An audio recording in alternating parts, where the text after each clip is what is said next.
Bismillahirrahmanirrahim. Innal hamdalillah wassalatu wassalamu ala Rasulillah amma ba'd.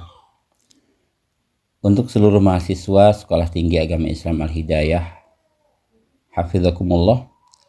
Di kesempatan kali ini insyaallah kita akan melanjutkan mata kuliah Ulumul Hadis dengan tema Ar-Riwayah bil Lafzi wal Ma'na. Output yang diharapkan dari pembelajaran ini yaitu mahasiswa memiliki kemampuan dalam memahami dasar-dasar ilmu hadis untuk digunakan dalam pengembangan ilmu Al-Quran dan penafsirannya. Ada beberapa ulama yang berpendapat bahwa meriwayatkan hadis dengan makna tidak diperbolehkan. Nah, di antara ulama tersebut adalah Imam Malik dan juga Ibnu Hazm. Imam Malik itu menekankan pentingnya meriwayatkan hadis dengan lafaz aslinya. Ia khawatir bahwa menyampaikan hadis dengan makna dapat menyebabkan penyimpangan dari maksud yang sebenarnya. Nah, dalilnya yaitu Imam Malik berpendapat bahwa jika seseorang meriwayatkan hadis dengan makna, bisa saja terjadi kesalahan pemahaman yang mengubah substansi ajaran yang ingin disampaikan oleh Nabi Muhammad SAW. Ia merujuk pada hadis-hadis yang harus dijaga keutuhannya dan dihindari interpretasi yang mungkin merugikan. Kemudian Ibnu Hazm, seorang ulama dari mazhab Zahiri, juga menolak meriwayatkan hadis dengan makna. Ia berpendapat bahwa hadis merupakan wahyu yang harus disampaikan sebagaimana adanya. Nah, Ibnu Hazm menyatakan bahwa semua hadis harus disampaikan dengan lafaz yang tepat, dan merubahnya ke dalam bentuk makna akan mengubah wahyu itu sendiri.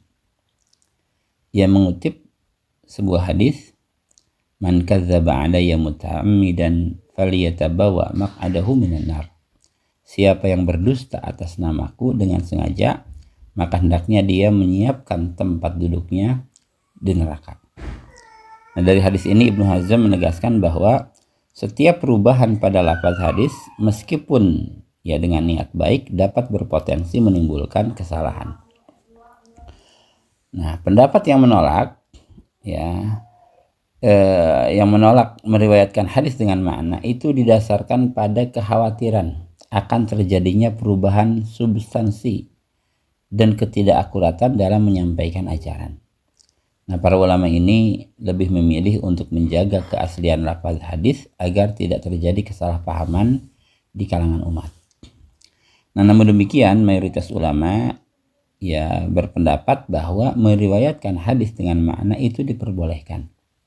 Di antaranya adalah Imam Bukhari dan Imam Muslim. Keduanya memperbolehkan meriwayatkan hadis dengan makna, terutama jika ada kebutuhan untuk menjelaskan maksud hadis yang lebih kompleks. Namun mereka menekankan pentingnya keakuratan dan tidak mengubah substansi dari hadis tersebut.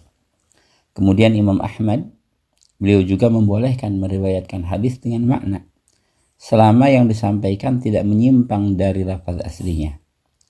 Beliau mengatakan bahwa tidak ada salahnya menjelaskan hadis ini dengan cara yang lebih mudah dipahami oleh pendengar.